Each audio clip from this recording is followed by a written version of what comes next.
Good afternoon, everyone. My name is Theotis Willis, and I've been living here at 1785 Magnolia Drive for the past 27 years.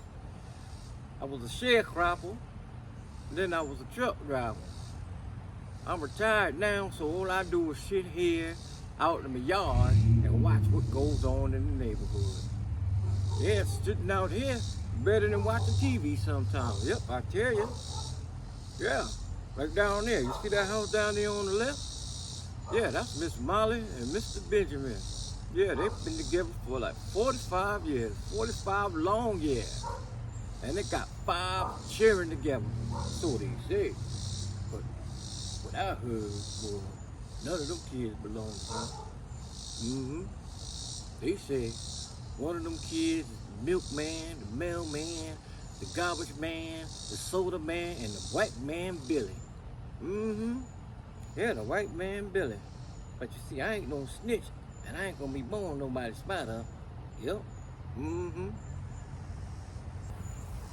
What Mr. Benjamin need to do is give him a DNA test.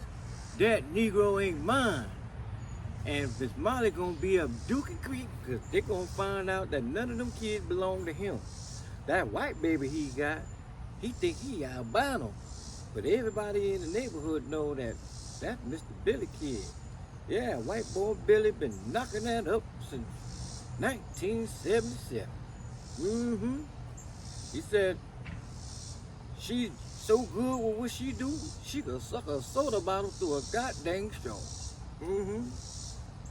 But I ain't no snitch, and I ain't gonna be blowing nobody up. And then you got that yellow house right down there across the road there. Yeah, that's them young boys up in there. One of them boys jumped in the window and they took over the house and made it theirs. That was Miss Sally and Mr. Tyrone's house. Yeah, they done died off and left the house to the children, and them young boys done jumped through the window, and that house theirs now. They do all sorts of stuff up in there. Yes, they do. They sell drugs, they do drugs, they smoke reefers, and they be doing a whole lot of fighting, playing with guns and stuff in there. I just sit there and watch. Yep, I done called the police on them about 2 times already. Hold up, did I say I called the police on them 2 times? I heard somebody call the police on them 2 times. But you see, I ain't no snitch, and I ain't gonna be blowing nobody up. Then you see that house over there? Where them little pickaninnies at? Yeah, that's the Mexicans and them over there. You could go over there and get a car wash, get your car fixed, get your house fixed, get a whole bunch of things done, buy some tacos and nachos. You could get a whole lot of stuff. That's like a one-stop shop house. There's about 15 to 20 of them living in that 1-bedroom house, and it ain't even got no basement. So they must got bunk beds every goddamn where in that house. Yeah, good people.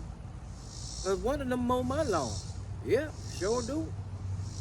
But when they get to drinking that tequila on a Friday night, Saturday night, and want to be playing all that music, nobody can understand banging on garbage cans and buckets with spoons and whatever else they be using, sticks or something. I had to go down there the other night and tell them to keep the noise down, because I had to go to work in the morning.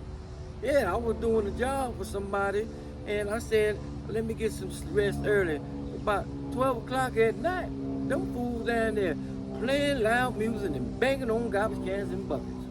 So I went down there, so I said, hey, Pancho, come here, let me talk to you for a second. And he said, what happened, my friend? I said, listen here, man, I'm trying to go to work in the morning. I got a job to do, and you guys are making too much noise. So he looked at me, he said, Papi, no speaking the English. So I said to myself, how can I tell this man that I need him to keep the noise down? So I remember one day I was in the supermarket and I watched a Spanish lady tell her kid, cállate la boca. And she did like this. So I told him, cállate la boca. So he tells me, he says, cállate la boca. Mama hueva, cabrón. So I said, thanks for understanding, Pancho. And I started to walk back to my house. Next thing you know, when I got halfway back up the goddamn street, the music just got louder and louder. So I called one of my bilingual friends to ask him what that man just said to me, Mama huevo, cabrón. So my friend, he says, I don't want to tell you what he just said because it's disrespectful and it's bad. So I said to myself, well, tell me, we old adults here. So he said, something I did fast. So I said, something I did. So I said, something I did.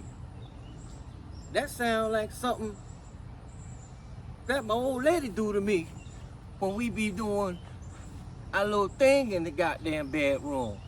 So I said, I know that man ain't invite me to no human sausage. So I said, hold on. Say that again? He said, say what you just said again. Something I did fast. So I said, something I did.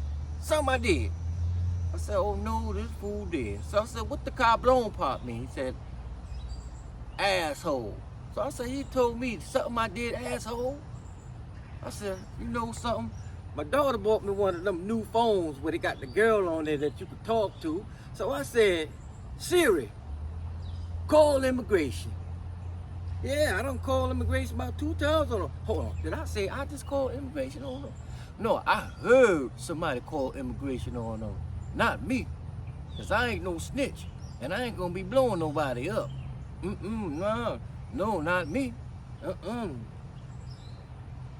Then you got Mrs. and Mr. Johnson right down across the road, right down yonder. I seen them pack their car up the other day, go on vacation.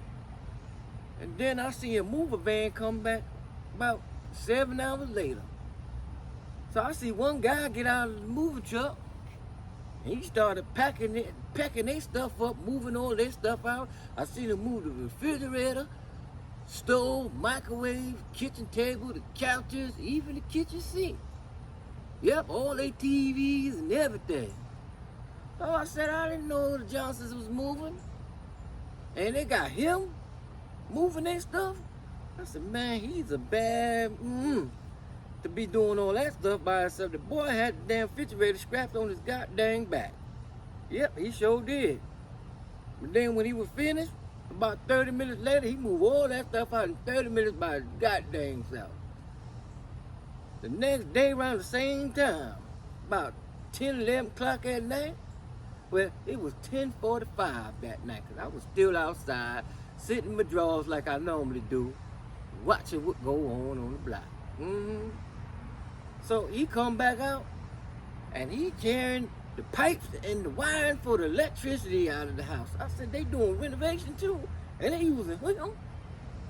So I said, goddamn Joey, crackhead Joey ain't no joke. I'm gonna get him to do some work for my house. So the Johnsons came back home earlier today, and they had to call the police and everything and said that somebody broke and robbed in their house.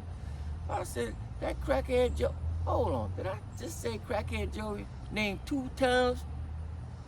I mean, somebody told me that was crackhead Joey. You see, because I ain't no snitch.